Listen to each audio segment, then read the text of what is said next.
हाँ भाई, हमने पिछले लेक्चर में लेंथेन आयोडो के बारे में काफी कुछ पढ़ गया था भैया ना। कल मैंने आप लोगों को लास्ट में चुंबकीय गुण करवाए थे। मैंने बताया था कि इनकी जो चुंबकीय गुण होते हैं ना वो द्विनोड़ी होते हैं। जो आगे वाले तत्व होते हैं उनके तो चुंबकीय गुण कम होते हैं और जो पीछे वाले जो तत्व होते हैं उनके चुंबकीय गुण ज्यादा होते हैं।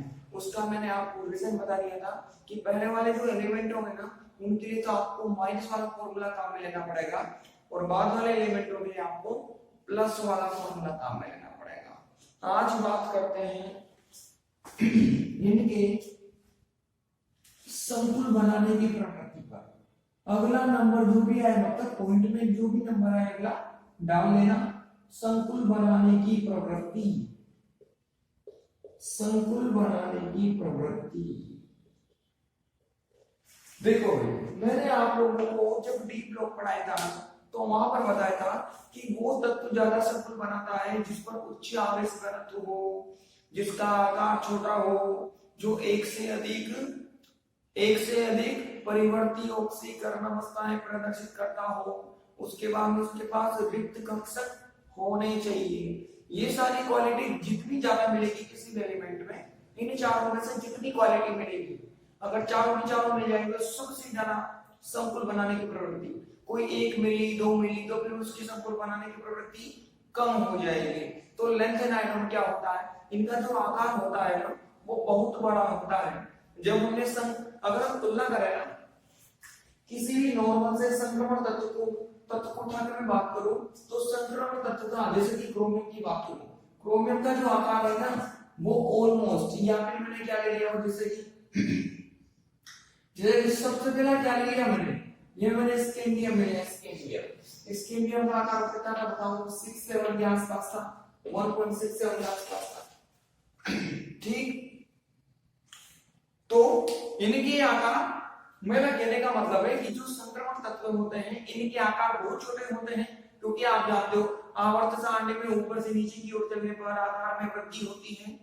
माना कि इनके अंदर लेंथेनाइड संकुचन होता है, लेकिन जब देखो मैंने कल आप लोगों को लिखाया था, मैंने कल क्या लिखाया था आप लोगों को, मैंने लिखाया था कि जब हम फर्स्ट से सेकंड पर आते हैं तो आकार में वृद्धि होती है और सेकंड से थर्ड पर जाते हैं तो आकार में कोई वृद्धि नहीं होती।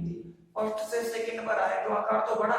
तो संक्रमण तत्वों का आकार में 3D की बात कर रहा हूं, स्पेशली 3D वालों का, 3D श्रेणी तत्वों का आकार इन लेंथेन आयोडो की तुलना में बहुत छोटा होता है, या फिर मैं यूं कहूं कि लेंथेन आयोडो का आकार संक्रमण तत्वों के आकार की तुलना में बहुत बड़ा होता है। इतना बड़ा आकार हो जाने में इनका जो परिणामी आवेश घनत्व होता है ना वो संक्रमण तत्वों की तुलना में कम हो जाता है। इस वजह से ये संक्रमण तत्वों से कम संकुल बनाने की प्रवृत्ति प्रदर्शित करते हैं। पहली चीज आकार बड़ा है, क्या हुआ उससे आवेश घनत्व में कमी आ गई, आवेश घनत्व में कमी आ गई, इनके संकुल बनाने की प्रवृत्ति संक्रमण तत्वों की तुलना में कम हो जाती है। सबसे पहली चीज तो ये एक कारण हो गया। दूसरा कारण क्या हो गया कि देखो 3D श्रेणी की जो तत्व होते हैं ना उनमें जो डी कक्षक होता है, उनमें जो डी कक्षक होता है वो बाहर की ओर होता है, तो वह आसानी से संकुल बनाने में भाग ले सकता है। बाहर की ओर है तो आसानी से एक चाहिए तो एक भी चला जाएगा, 2 भी चला जाएगा, 3 भी चला जाएगा। बाहर की ओर है तो आसानी से संकुल बनाने की भाग लेता है, मतलब संकरण में भाग लेता है। लेकिन लेंथेन आयोडो के अंदर जो पूर्ण कक्षक होता है ना वो अंदर की ओर होता है, अंदर की ओर होने से वह संकरण में भाग नहीं लेता, संकरण में भाग नहीं लेगा तो फिर ये संकुल बनाने में भाग नहीं लेगा। इस वजह से भी इनकी संकुल बनाने की जो प्रवृत्ति होती है वो संक्रमण तत्वों की तुलना में कम हो जाती है। वहां तो कक्षक बाहर था, यहाँ कक्षक अंदर है तो वह संकुल बनाने में कोई काम नहीं आता, संक्रमण में भाग ही नहीं लेता। उसके बाद में जितने भी 3D श्रेणी के तत्व में 3D वालों की बात करूं तो वो +2 से लेकर के +7 तक की ऑक्सीकरण अवस्थाएं प्रदर्शित कर रहे थे। इतनी सारी परिवर्ती ऑक्सीकरण अवस्था थी उनके लिए, लेकिन यहाँ पर क्या है, या तो +2 दिखाएगा या +4 दिखाएगा या +3 दिखाएगा। इनकी जो ऑक्सीकरण अवस्था है ना वो इन संक्रमण तत्वों की तुलना में कम है। ये कम है, कम होने से ये कम कम संकुलों का निर्माण करते हैं।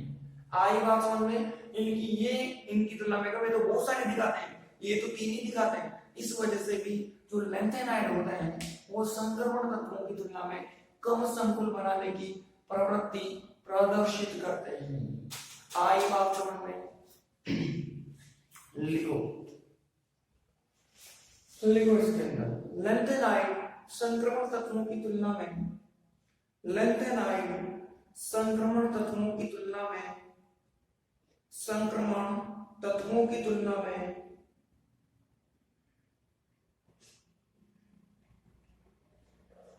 कम संकुल बनाने की प्रवृत्ति प्रदर्शित करते हैं। कम संकुल बनाने की प्रवृत्ति प्रदर्शित करते हैं क्योंकि नंबर 1 पॉइंट बदल कर लिखते जाइएगा। नंबर 1 पॉइंट लिखो, लैंथेनाइडों का आकार संक्रमण तत्वों के आकार की तुलना में बहुत बड़ा होता है। लैंथेनाइडों का आकार संक्रमण तत्वों के आकार की तुलना में बहुत बड़ा होता है, बहुत बड़ा होता है, जिससे इन तत्वों का परिणामी आवेश घनत्व, जिससे इन तत्वों का परिणामी आवेश घनत्व घटने से, इन तत्वों का परिणामी आवेश घनत्व घटने से ये संकुल बनाने की या ये कम संकुलों का निर्माण करते हैं, ये कम संकुलों का निर्माण करते हैं। अगला पॉइंट 3D श्रेणी के तत्वों में डी कक्षक बाहर की ओर होता है। 3D श्रेणी के तत्वों में डी कक्षक बाहर की ओर होता है, जिससे यह आसानी से संकुल बनाने में भाग लेता है, जिससे यह आसानी से संकुल बनाने में भाग लेता है। लेकिन लैंथेनाइडों में 4F कक्षक, लैंथेनाइडों में 4F कक्षक अंदर की ओर होता है। लैंथेनाइडों में 4F कक्षक अंदर की ओर होता है, जिससे यह आसानी से बंद बनाने में भाग नहीं लेता, जिससे यह आसानी से बंद बनाने में भाग नहीं लेता। अतः इनके संकुल बनाने की प्रवृत्ति, इनके संकुल बनाने की प्रवृत्ति संक्रमण तत्वों की तुलना में कम होती है, संक्रमण तत्वों की तुलना में कम होती है। अगला पॉइंट, संक्रमण तत्व +2 से +7 तक परिवर्ती ऑक्सीकरण अवस्था प्रदर्शित करते हैं।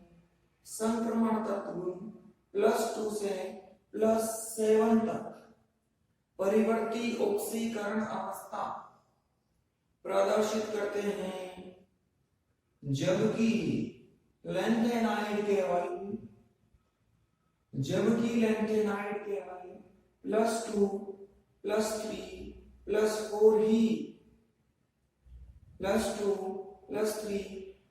ही ऑक्सीकरण अवस्थाएं प्रदर्शित करते हैं। अतः इनके संकुल बनाने की प्रवृत्ति संक्रमण तत्वों की तुलना में कम होती है।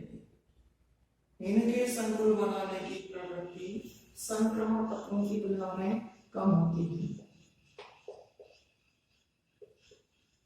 ठीक, अगली लाइन से लिखो, ये पॉइंट खत्म हो गए, अब लिखो अगली लाइन से। संक्रमण तत्व लैंथेनाइड के विभिन्न आयनों की, लैंथेनाइड के विभिन्न आयनों की संकुल बनाने की प्रवृत्ति, लैंथेनाइडों के विभिन्न आयन की संकुल बनाने की प्रवृत्ति का क्रम निम्न प्रकार है, का क्रम निम्न प्रकार है। देखो भाई, +4 का मतलब ज्यादा आवेश का मतलब क्या होगा, इस पर ज्यादा आवेश घनत्व होगा। +2 का मतलब इस पर कम आवेश घनत्व होगा। अब जिस पर ज्यादा होगा वो ज्यादा बनाएगा, जिस पर कम होगा वो कम घटाएगा। कर लो ऑर्डर। ये तो थी इनकी संकुल बनाने की प्रवृत्ति का कारण कि ये कम क्यों बनाते हैं उसका रीजन। अब ये कैसे संकुल बनाते हैं अब हम उसके बारे में देखना चाहते हैं। देखो भाई, जो लेंथेन आयन होते हैं ना वो हमेशा कठोर लिगेंडों के साथ ही संकुल बनाते हैं। अब कठोर लिगेंड क्या होते हैं? वे सारे लिगेंड कठोर लिगेंड होते हैं जिनमें दाता परमाणु की विद्युत ऋणता उच्च होती है। मतलब ऐसे सारे लिगेंड जिनके अंदर उच्च विद्युत ऋण परमाणु, मतलब कि जैसे कि क्लोरीन हो जाए, ऑक्सीजन हो जाए, नाइट्रोजन हो जाए, इनमें से एक भी अगर दाता परमाणु नजर आए, या कभी कभी क्लोरीन को भी बोल दो, इनमें से एक भी दाता परमाणु आपको अगर नजर आ जाए तो फिर ऐसे सारे लिगेंड क्या हो जाएंगे? कठोर लिगेंड हो जाएंगे।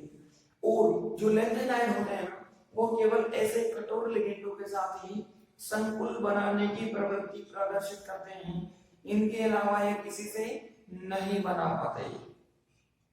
रीजन, क्योंकि ये आप इनका आकार वैसे बड़ा होता है और इनके साथ जो बॉन्ड बनता है ना वो स्टेबल बनता है, बाकी के साथ जो बॉन्ड बनता है ना वो अनस्टेबल बनता है। तो संकुल अगर स्थायी नहीं बनेगा उसके बनने का मतलब ही क्या होगा? स्थायी तो बने, इनके साथ बनने वाला बंध स्थायी होता है, पहली चीज। दूसरी चीज, जितने भी लेंथेन आयन होते हैं ना वो पाई बंधित लिगेंडों के साथ में संकुल नहीं बनाते हैं। पाई बंधित का मतलब है कि ऐसे सारे लिगेंड जो जो धातु के साथ पाई बंध बनाने की प्रवृत्ति रखते हैं। मतलब ऐसे लिगेंड, कुछ लिगेंड ऐसे भी होते हैं जो सिग्मा बनाने के पश्चात धातु के साथ में पाई भी बना लेते हैं। तो ऐसे लिगेंडों के साथ में संकुल नहीं बनाते। या फिर ऐसे लिगेंड जिनमें क्या उपस्थित हो? डबल बॉन्ड या ट्रिपल बॉन्ड उपस्थित हो, जैसे कि कार्बोनिक लिगेंड हो गया, ऐसे लिगेंडों के साथ भी ये संकुल बनाते नहीं है। पाई, ऐसे सारे लिगेंड जो सिग्मा के बाद पाई बना लेते हैं धातु से, ये उनके साथ में संकुल नहीं बनाते। और जिनमें पहले से ही पाई हो ये उनके साथ में संकुल नहीं बनाते। मतलब ओवरऑल क्या बोलूं कि लेंथेन आयन जो होते हैं ना वो पाई बंधित लिगेंडों के साथ में संकुल नहीं बनाते, नहीं बनाते। अगली चीज, अब देखो इनका आकार बड़ा बड़ा होता है। सपोज करो मेरे पास दो एलिमेंट इस प्रकार से, एक तो छोटा वाला है एक बड़ा वाला है। अगर इससे मैं इसी लिगेंड को जोड़ने जाता हूं, हाँ इतने बड़े आकार को जोड़ने जाता हूं तो इससे कितने लिगेंड जुड़ सकते हैं? एक इधर जुड़ जाएगा, फिर एक यहाँ जुड़ेगा, फिर एक यहाँ, फिर एक यहाँ, फिर एक यहाँ जुड़ेगा। मतलब टोटल 5 ही लिगेंड जुड़ पाए। लेकिन अगर मैं इससे इस लिगेंड को जोड़ने जाऊंगा तो देखो आकार बड़ा होने से कितने सारे लिगेंड जुड़ जाएंगे। अगर ज्यादा लिगेंड जुड़ेंगे तो ज्यादा समन्वय संख्या। मतलब देखो संक्रमण तत्व ऐसे होते थे, छोटे होते थे, इस वजह से वो हमेशा कम समन्वय संख्या में ही संकुलों का निर्माण करेंगे। आकार छोटा है तो कम ही लिगेंड जुड़ सकते हैं, इनका आकार बड़ा है तो ये हमेशा उच्च समन्वय संख्या में संकुलों का निर्माण करते हैं। इनकी समन्वय संख्या बहुत ज्यादा होती है, कब किसी की 8 होती है, 9, 10, 11, 12, ऐसे ऐसे समन्वय संख्या में ये संकुलों का निर्माण करते हैं। यही बात समझ देखो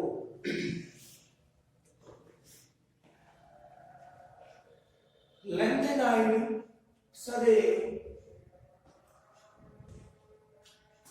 आयन सदैव कठोर लिगेंडों के साथ ही संकुल बनाने की प्रवृत्ति प्रदर्शित करते हैं या कठोर लिगेंडों के साथ ही संकुल बनाते हैं। लेंथेन आयन सदैव कठोर लिगेंडों के साथ ही संकुल बनाते हैं।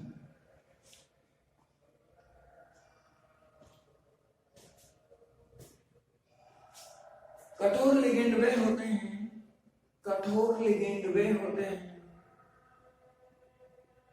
जिनमें दाता परमाणु की विद्युत ऋणता उच्च होती है, जिनमें दाता परमाणु की विद्युत ऋणता उच्च होती है।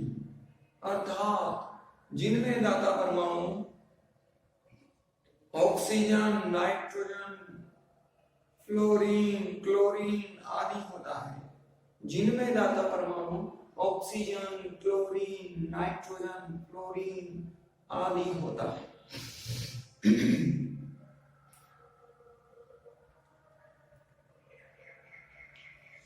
अगली लाइन से, लेंथेनाइड का आकार बड़ा होने से, लेंथेनाइड का आकार बड़ा होने से ये उच्च समन्वय संख्या में संकुलों का निर्माण करते हैं।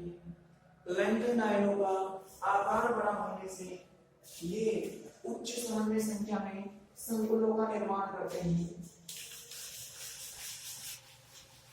उच्च समन्वय संख्या में संकुलों का निर्माण करते हैं। जैसे लेंथेनाइड NO3 मतलब nitrate, NO3 minus lanthanide nitrate ligand के साथ, लेंथेनाइड नाइट्रेट लिगेंड के साथ समन्वय संख्या 12 में संकुलों का निर्माण करते हैं।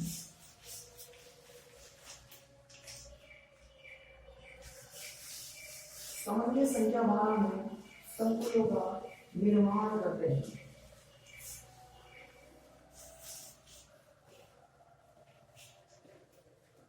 अगली लाइन से देखो, लेंथेनाइड पाई बंधित लिगेंडों के साथ संकुल बनाने की प्रवृत्ति प्रदर्शित नहीं करते।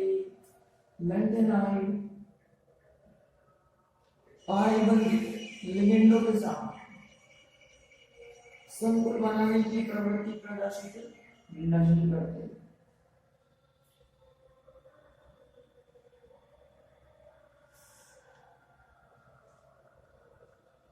रीजन तो वही है। देखो, अगर पाई बंधित लिगेंड, पाई बनाने वाला लिगेंड होगा तो वो एक की बजाय दो बॉन्ड बनाएगा। अगर सपोज करो मैं तीन ही लिगेंड को बुलाऊं, सपोज करो माना कि लेंथेनाइड 12 में बनाता है लेंथेनाइड, अगर मैं 6 लिगेंड को बुलाऊंगा तो 6 लिगेंड ही 12 बॉन्ड को बना लेंगे, तो उससे में कम समन्वय संख्या हो जाएगी। लेकिन इनकी प्रकृति क्या है, ज्यादा समन्वय संख्या में बंध बनाने की। इसके लिए जब लिगेंड एक ही दो बंध बना लेगा, समन्वय संख्या टोटली 12 है, तो फिर एक ही दो बना बराबर बैठ जाएगा। तो फिर क्या होगा, इनमें ज्यादा कक्षक लगेंगे, मुझे ज्यादा कक्षक लगेंगे तो फिर ये कम समन्वय संख्या में संकुलों का निर्माण करेंगे। और आपको पता है ज्यादा कक्षक तो इनके अंदर होते नहीं है ना, फोरम तो कहां बैठा होता है, अंदर की तरफ बैठा होता है। अगर फोरम कक्षक बाहर आ जाता तो खेल पलट सकता था, हो सकता था ये संक्रमण तत्वों से ज्यादा संकुल बनाने की प्रवृत्ति प्रदर्शित करते थे। लेकिन अंदर है तो फिर कक्षक कम ही है, जब एक ही दो को यूज में ले लेगा तो फिर तो कम ही लिगेंड जुड़ पाएंगे ना, और कम ही लिगेंड जुड़ पाएंगे तो समन्वय संख्या कम हो जाएगी। लेकिन इनकी प्रकृति क्या है, उच्च समन्वय संख्या में संकुलों का निर्माण करने की। इस वजह से भी ये पाई बंधित लिगेंडों के साथ में संकुल का निर्माण नहीं करते। लिख लो कंटिन्यूटी में लिख लो, क्योंकि इनमें और एफ अक्षर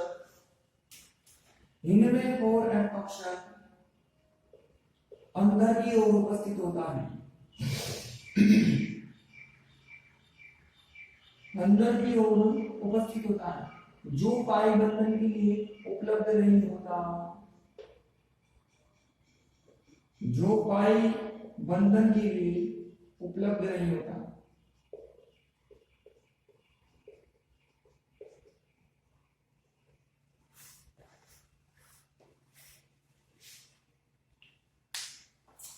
लेंथेनाइड की प्रचुरता या प्रकृति में पाया जाएगा। प्रचुरता को एक तरह से हम पाया जाना देखते हैं कि लेंथेनाइड कहाँ पाए जाते हैं, कौन कौन से खनिज तत्वों में पाए जाते हैं।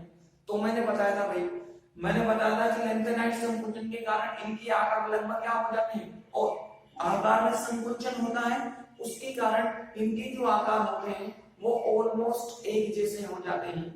जैसा पहले का मिलेगा वैसा दूसरे का, तीसरे का, चौथे का, ठीक। तो इस तरह से इनकी आकार लगभग एक समान हो जाते हैं। और मैंने कल बताया था कि यदि तत्वों के आकार एक समान हो जाए तो उनके भौतिक और रासायनिक गुणों में समानता आने लगती है। गुणों में समानता आने से फिर जिन स्थानों पर पहला तत्व मिलता है उन स्थानों पर दूसरे तत्व के मिलने की प्रायिकता भी होती है। इसी कारण से एक ही खनिज तत्व में इनकी गुणों में समानता होने से एक ही खनिज तत्व में एक से अधिक लेंथेनाइड पाए जाते हैं, क्योंकि गुण समान है। अगर पहला मिल रहा है तो पॉसिबिलिटी है कि दूसरा भी मिल जाए, तीसरा भी मिल जाए और चौथा भी मिल जाए, ठीक। तो एक ही खनिज तत्व के अंदर ये बहुत मतलब एक से अधिक संख्या में लेंथेनाइड पाए जाते हैं। जो लेंथेनाइड होते हैं ना वो प्रकृति में प्रचुर मात्रा में मतलब मिल जाएंगे आपको ठीक ठाक अमाउंट में, ऐसा नहीं बिल्कुल ही कम अमाउंट में और ऐसा भी नहीं है कि बहुत ही ज्यादा अमाउंट में, ठीक ठाक अमाउंट है। हाँ कि आप जरूरत पड़े तो मिल सकते हैं, ऐसी कोई है ना दुर्लभ चीज नहीं है लैंथेनाइट। ठीक, उसके बाद में यानी कि कुछ खनिज होते हैं, जो इनका एक खनिज होता है ना मोनेजाइट, इस मोनेजाइट खनिज के अंदर ये जो लैंथेनाइट होते हैं इनमें बहुत सारे लैंथेनाइट पाए जाते हैं। इसमें लैंथेनम भी पाया जाता है, सीरियम भी पाया जाता है, प्रोसियोडाइनियम भी पाया जाता है, नियोडियम भी पाया जाता है। मतलब आपको मोनेजाइट नहीं मिल गया तो आप उससे लैंथेनम भी निकाल लो, सीरियम भी निकाल लो, प्रोमिथियम भी निकाल लो, नियोडाइनियम भी निकाल लो, सब के सब ही आप उससे प्राप्त कर सकते हो। उसके बाद उनके दो खनिज तत्व और होते हैं जो एग्जाम में पूछे जाते हैं, एक ये हो गया, इसके अलावा एक और होता है गैडोलिनाइट, गैडोलिनाइट और जीनोटाइन। जीनोटाइन ये जो दो खनिज तत्व है ना ये भी प्रकृति में प्रचुर मात्रा में पाए जाते हैं। मतलब ये भी क्या इंपॉर्टेंट है, ये भी इंपॉर्टेंट खनिज तत्व है और ये भी इंपॉर्टेंट खनिज तत्व है। जीनोटाइन, गैडोलिनाइट, मोनेजाइट, ये कभी कभी एग्जाम में पूछे जाते हैं कि लैंथेनाइट के कोई भी दो खनिज तत्वों के नाम लिखो, तो मैं तो तीन लिखवा दी, दो लिखा है दो लिख देना, एक हाइड्रोजन लिख देना, तीन हाइड्रोजन लिख देना। ठीक, उसके बाद में इनका जो प्रोमिथियम होता है ना, याद करो प्रोमिथियम भी आता था लैंथेनाइटों के अंदर। ये प्रोमिथियम रेडियो सक्रिय प्रकृति का होता है, रेडियो धर्मी प्रकृति का होने के कारण यह प्रकृति में नहीं पाया जाता। सब के सब प्रकृति में मिलेंगे लेकिन ये रेडियो सक्रिय होने के कारण प्रकृति में नहीं मिलता। देखो लैंथेनाइट प्रकृति में प्रचुर मात्रा में पाए जाते हैं, लैंथेनाइट प्रकृति में प्रचुर मात्रा में पाए जाते हैं, प्रचुर मात्रा में पाए जाते हैं।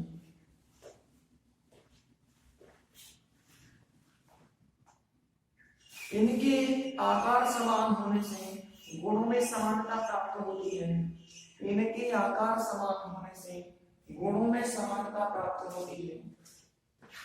अतः एक ही खनिज तत्व में,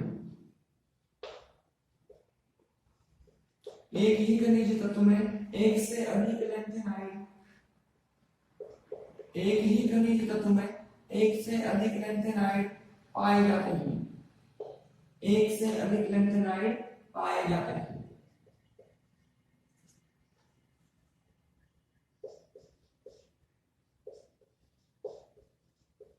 इनका सबसे महत्वपूर्ण खनिज तत्व, इनका सबसे महत्वपूर्ण खनिज तत्व मोनेजाइट है, मोनेजाइट है।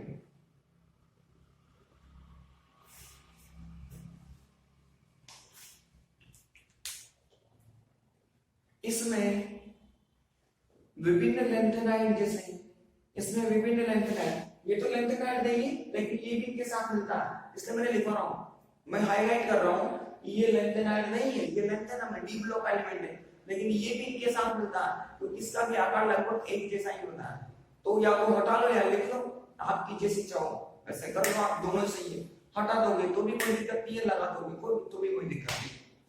Lanthanum, cerium, promethium, neodymium, lanthanum, cerium, promethium, neodymium आदि पाए जाते हैं, आदि पाए जाते हैं। इनके दो अन्य खनिज तत्व, इनके दो अन्य खनिज तत्व गैडोलिनाइट तथा जीनोटाइन भी महत्वपूर्ण है, गैडोलिनाइट तथा जीनोटाइन भी महत्वपूर्ण है, तथा जीनोटाइन भी महत्वपूर्ण है।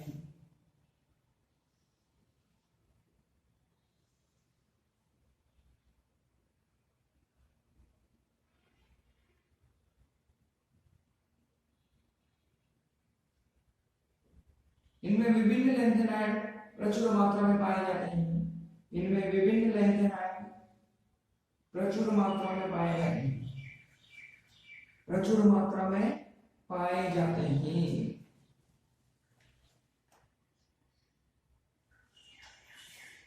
प्रोमिथियम रेडियो सक्रिय होने के कारण प्रोमीथियम रेडियो सक्रिय होने के कारण प्रकृति में नहीं पाया जाता, प्रकृति में नहीं पाया जाता।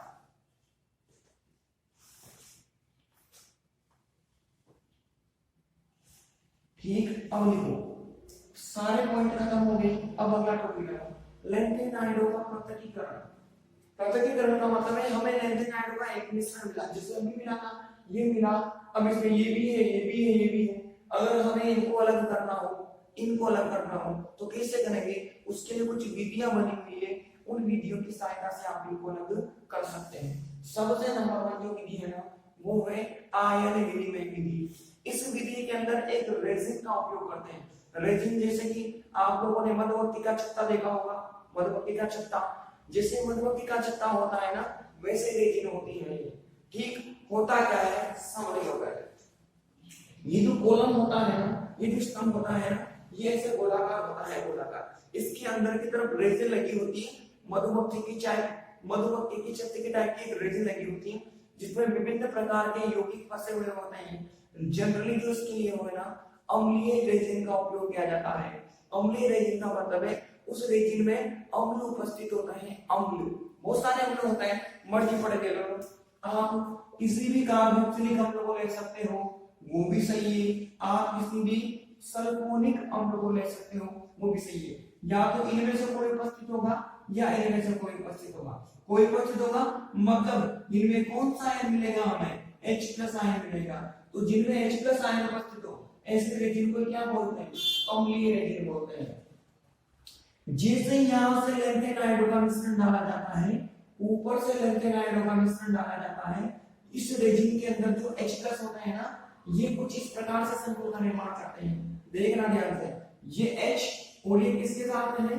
रेजिन के साथ है। ये H रेजिन के साथ है, रेजिन के साथ है, कुछ इस प्रकार का संकुल बना हुआ है। मान लिया अपनी मर्जी से, माना कि रेजिन ने एक H+ से मिलकर इस प्रकार का कोई भी यौगिक बना रखा है। जैसे ही मैंने इनके अंदर क्या डाल दिया?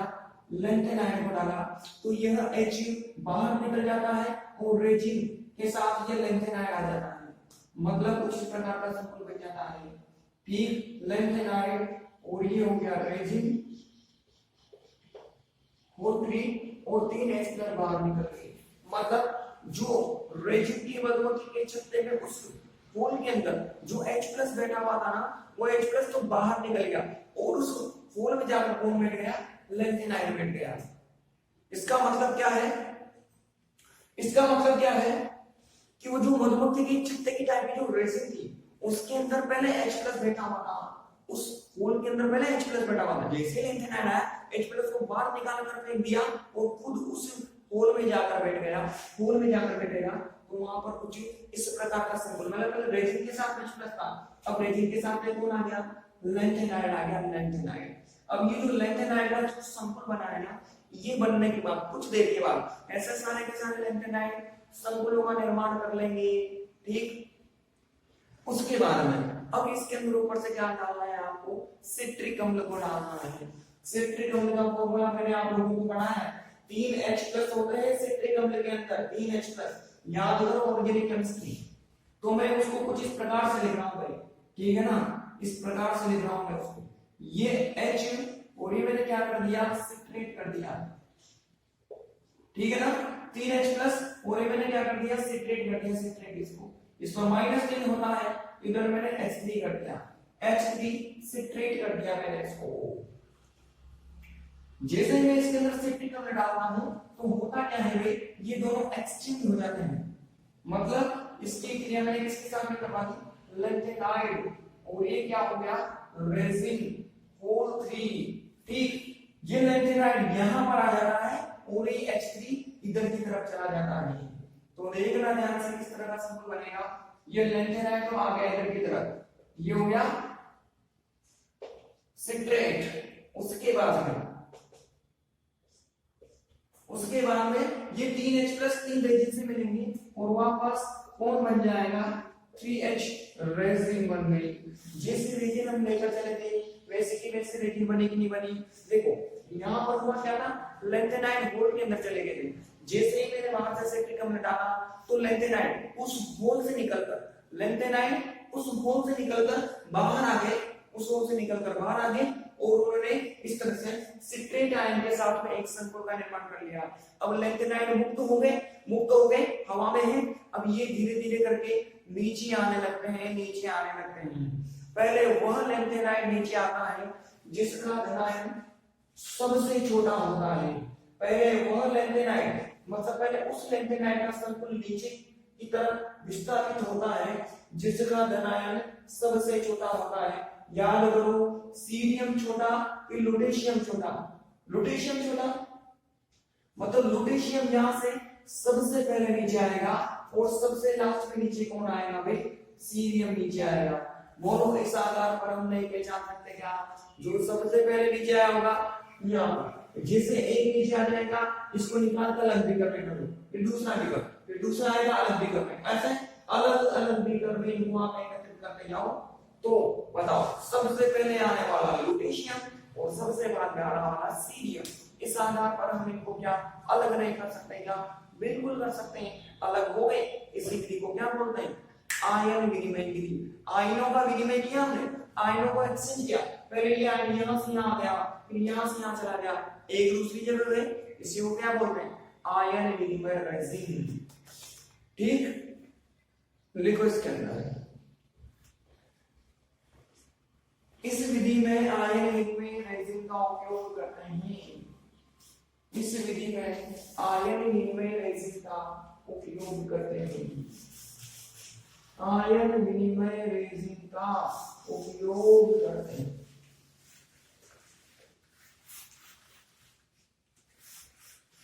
इस रेजिन में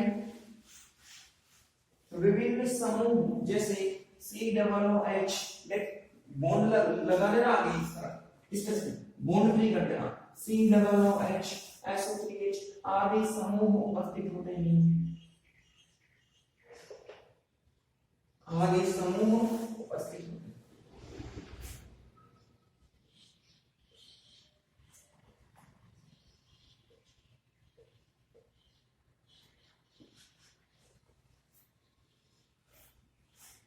जब इसमें लैंथेनाइड का मिश्रण डाला जाता है, जब इसमें लैंथेनाइड का मिश्रण डाला जाता है तो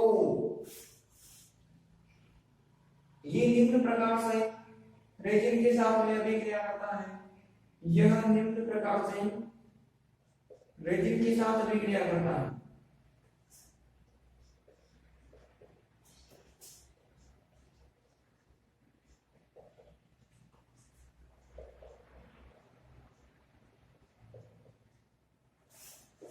एक फोटो बना लो, साइड में बनाना है तो, और ये दोनों रिएक्शंस लिख लो, दोनों रिएक्शंस लिख लो।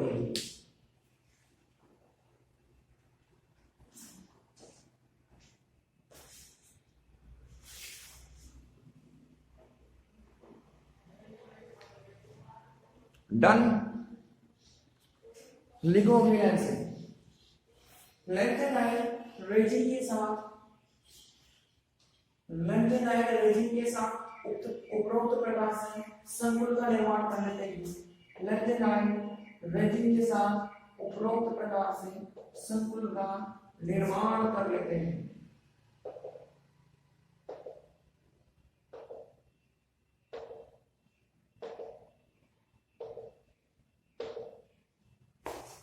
जब इसमें सिट्रिक अम्ल डाला जाता है, जब इसमें सिट्रिक अम्ल डाला जाता है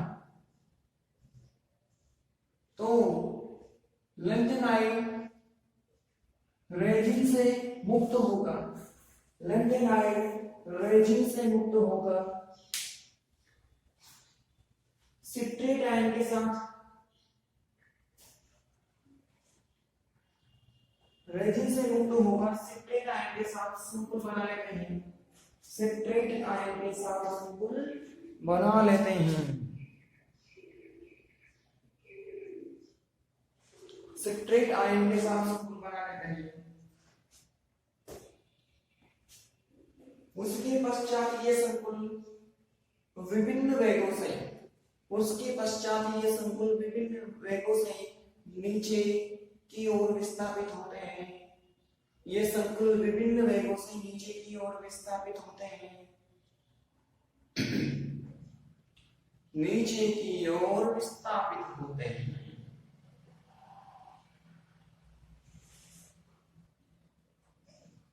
नीचे की ओर विस्थापित होते हैं।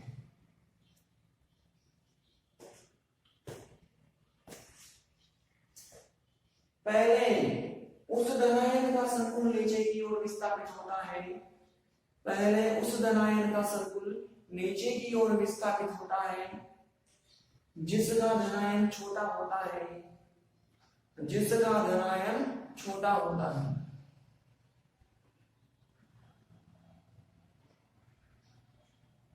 इस आधार पर इनका पृथक्कीकरण किया जा सकता है। इस आधार पर इनका पृथक्कीकरण किया जा सकता है। विभिन्न लेंथेनाइडों के विस्थापित होने का क्रम निम्न प्रकार है। विभिन्न लेंथेनाइडों के विस्थापित होने का क्रम निम्न प्रकार है। फटाफट ऑर्डर लिखो जल्दी।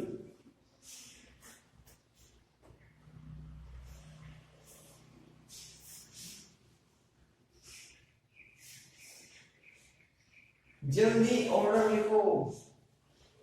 जल्दी ऑर्डर लिखो। लिखा लिखो। अतः स्पष्ट लिखिए। सर्वप्रथम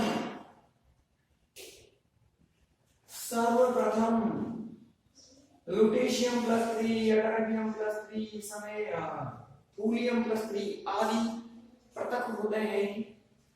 आदि पृथक होते हैं। उसके पश्चात सीरियम +3 या उस अंत में ऐसा करना। अंत में सीरियम +3 प्रोमेथियम +3 नियोडाइमियम +3 आदि पृथक होते हैं। आदि पृथक होते हैं। ठीक।